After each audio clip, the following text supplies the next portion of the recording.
Ang mga pagpipilian ng pagkain at inumin sa loob ng mga paaralan at tanggapan ng kagawaran ng edukasyon or DepEd ay dapat sumunod sa mga kinakailangan ng malusog na dieta. Ito ay nakasaad sa DepEd Order bilang 13 taong 2017. Mahalaga na makamit ang balanse ng enerhiya sa tamang dami ng pagkain ng carbohydrates, taba o fats at protina upang mapanatili ang malusog o tamang timbang. Kaya ngayon, ating alamin kung paano basahin ang nutritional pack label ng mga pagkain at inumin at kung saang kategorya ba ito dapat maibilang. Paano basahin at unawain ang nutritional pack labels? Ang nutritional pack labels ay nagbibigay ng impormasyon sa mga mamimili kung ano ang nilalaman ng pagkain. Karaniwan, natatagpuan ito sa likod ng mga produktong pagkain o inumin. Ang itaas na bahagi nito ay karaniwang nakalagay ang impormasyon ng serving size or dami ng maaaring konsumo, calories at iba't ibang sustansya ng pagkain. Sa ibabang bahagi naman ay naglalaman ng footnote na nakalagay ang percentage of daily value or ang pang-araw-araw na halaga na ibinase sa 2,000 to 2,500 calories na kailangan ng isang tao sa isang araw. Ang unang bahagi na dapat tingnan sa nutritional pack ay ang serving size at ang bilang ng serving sa bawat pakete. Ang serving size ay nakakaapekto sa dami ng calories at mga sustansya nito. Sa halimbawa, ang food pack ay mayroong 2 servings, bawat lalagyan. At ang serving size ay 1 cup or 1 tasa. Ibig sabihin, kung ang kakainin mo ay 1 tasa lamang ng pagkain, magkakaroon ka ng 250 calories. Ngunit kung uubusin mo naman ang buong pack, magkakaroon ka ng 500 calories. Pareho rin ang pagkalkula sa mga sustansya na kung uubusin mo ang buong pack na may 2 servings. Ang kabuuang taba or total fat na makukonsumo ay magiging 24 grams. Saturated fat ay 6 grams, trans fat ay 6 grams, cholesterols ay 60 mg, sodium na 940 mg, total carbohydrates ay 62 grams at ang asukal or sugar ay 10 grams. Ang calories ay nagsusukat kung gaano karaming enerhiya ang magmumula sa mga servings ng pagkain. Ang pangkalahatang gabay ng calories batay sa 2,000 calorie diet ay nagsasaad ng 40 calories ay mababang konsumo. 100 calories ay katamtaman or tamang dami lamang at ang 400 calories o higit pa ay mataas na ang iyong konsumo. Ang mga sustansya ay nahahati sa 2 kategorya. Unang bahagi ay kadalasang kinakain na may sapat na dami ngunit kailangang limitahan. Ang sobrang pagkain ng taba, total fat, saturated fat, trans fat, cholesterol o sodium ay maaaring magdulot ng panganib ng mga chronic na sakit tulad ng sakit sa puso, cancer at mataas na presyon. Pinapayuhan na limitahan ang dami ng pagkonsumo nito sa pinakamababa. Habang ang ikalawang bahagi ng sustansya ay maaaring magpabuti sa kalusugan at nakatutulong na mabawasan ang panganib sa mga ilang sakit. Ang porsyento ng daily value ay batay sa rekomendasyon ng pang-araw-araw na halaga ng ilang pangunahing sustansya na nakabase sa 2,000 calorie dapat na konsumo sa isang araw. Ito ay tumutulong na malaman kung ang isang servings ng pagkain ay mataas o mababa ang mga sustansya.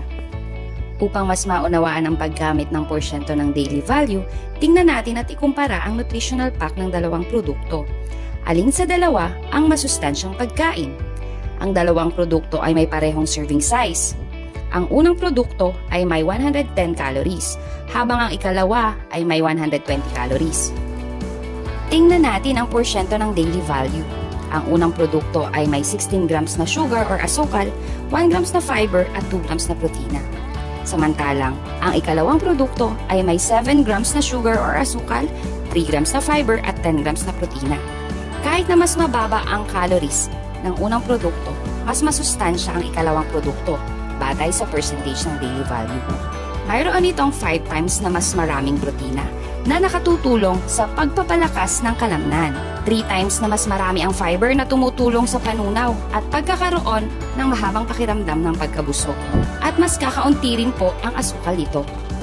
Ngayong alam na natin kung paano wastong basahin ang nutritional pack label, talakayin naman natin kung paano ikategorya ang mga pagkain gamit ang nutritional pack label na nakabase sa DepEd Order bilang 13 taong 2017. Ang mga produktong pagkain na mayroong nutritional pack label ay dapat ikategorya base sa talahanayan mula sa alituntunin na banggit.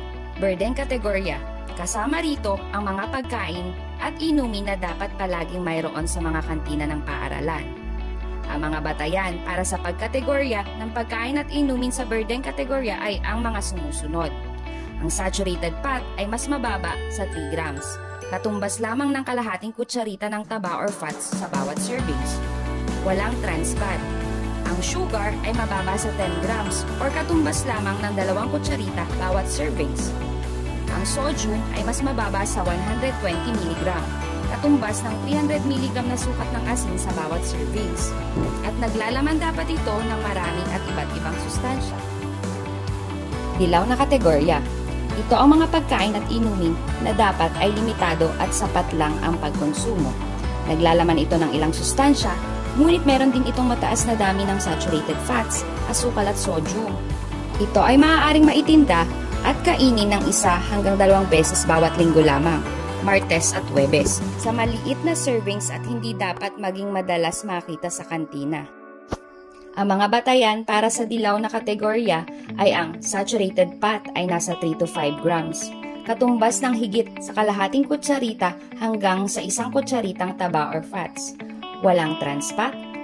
Ang sugar ay higit sa 10 grams pero mababa sa 20 grams or 2 hanggang 4 na kutsaritang asukal. Ang sodium ay higit sa 120 hanggang sa 200 mg lamang, katumbas ng 300 to 500 mg ng asin bawat servings. Naglalaman din ito ng ilan at iba't ibang uri pa ng sustansya. Pulang kategorya, kasama dito ang mga pagkain at inumin na hindi inirerekomenda sa mga kantina. Ang mga ito ay naglalaman ng mataas na dami ng saturated at trans fat, asukal at sodium. Maaari rin itong magbigay ng labis na enerhiya o calories. Ang mga batayan para sa mga pagkain at inumin sa pulang kategorya ay ang saturated fat ay higit na sa 5 grams, katumbas or higit sa 1 kutsaritang taba or fats. Naglalaman na rin ito ng trans fat. Ang sugar ay higit sa 20 grams or halos higit na rin sa 4 na kutsaritang asukal bawat servings. Ang sodium ay higit sa 200 mg or katumbas ng 500 mg na asin pataas bawat servings. Tanging mga pagkain na nasuri sa ilalim ng burden at dilaw na kategorya ang maaari sa mga kantina ng paaralan ayon sa itinakdang Section 3A ng nasabing mga alituntunin. Kung ang isang produkto ay may isa sa mga sustansya na nasa pulang kategorya, ang produktong ito ay hindi dapat makikita sa mga paaralan. Magsanay tayo sa pagkategorya ng mga produktong pagkain. Unang halimbawa sa screen ay ang isang cupcake na chocolate. Ayon sa nakasaad sa nutritional pack label nito, ang serving size ay 1 piraso or 35 grams. Makikita na ito ay may 4.5 grams ng saturated fat, kaya ito ay nasa yellow. Trans fat ay 0 at ang sodium ay 95 mg na nasa green column. Gusto ko lang bigyang diin na sa pagbabasa ng nutritional pack, una nating titingnan ay ang sugar kung ito ay merong dietary fiber content. Kung walang label ang dietary fiber, saka lang natin gagamitin ang total carbohydrates. Kaya lagi natin ginagamit ang sugar bilang unang batayan. Ang asukal sa cupcake ay 14 grams, na napapabilang sa yellow column. Ayon sa DepEd Order No. 13, taong 2017, kung may nutrient na hindi pumasa sa berdeng kategorya, ito ay mapapabilang sa dilaw. Ang pangalawang halimbawa ay isang soft drinks. Ang serving size ay 1 bote na katumbas ng 190 ml o mas mababa sa 1 baso. Ang saturated fat ay 0, pati na rin ang trans fat ay 0. Ang antas ng asukal ay 20 grams at ang sodium ay 10 mg. Kung susuriin base sa talahanayan, makikita na ito ay mapapabilang sa dilaw na kategorya. Subalit, ito ay hindi pinapayagan sa loob ng kantina ng paaralan dahil ang soft drinks ay itinuturing na empty calorie food type. Ang isang empty calorie food ay naglalaman ng nutrients na pangunahing nagmumula sa carbohydrates o asukal lamang. Kaya kahit ito ay nasa dilaw na kategorya, base sa talahanayan, hindi pa rin dapat ito makita sa kantina ng paaralan dahil ito ay mapapabilang sa pulang kategorya. Ang huling halimbawa ay isang pakete ng tinapay. Ang serving size ay 1.6 ounce o isang pakete na katumbas ng 30 grams. Ang saturated fat nito ay 3 grams na nasa dilaw at ang trans fat ay 0 grams. Dahil ang dietary fiber ay 0, gagamitin na po natin ay total carbohydrates na 20 grams at ang sodium ay 190 mg. Na mapapabilang ito sa dilaw na kategorya na ito ay maaaring ihain or kainin 2 beses sa isang linggo. Ayon sa Table 456 mula sa mga alituntunin, may mga listahan ng berde, dilaw at pulang kategorya para sa mga pagkain walang nutritional fact label. Narito ang mga kasama ngunit hindi limitado sa mga sumusunod na pagkain at inumin ng bawat kategorya. Pakitingnan ang mga nakalistang pagkain sa screen para sa berde, dilaw at pulang kategorya.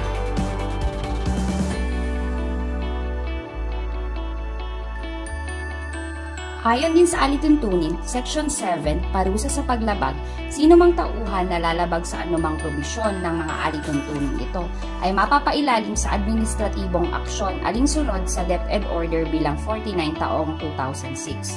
Ang binagong tuntunin ng proseso ng mga kasong administratibo ng kagawaran ng edukasyon.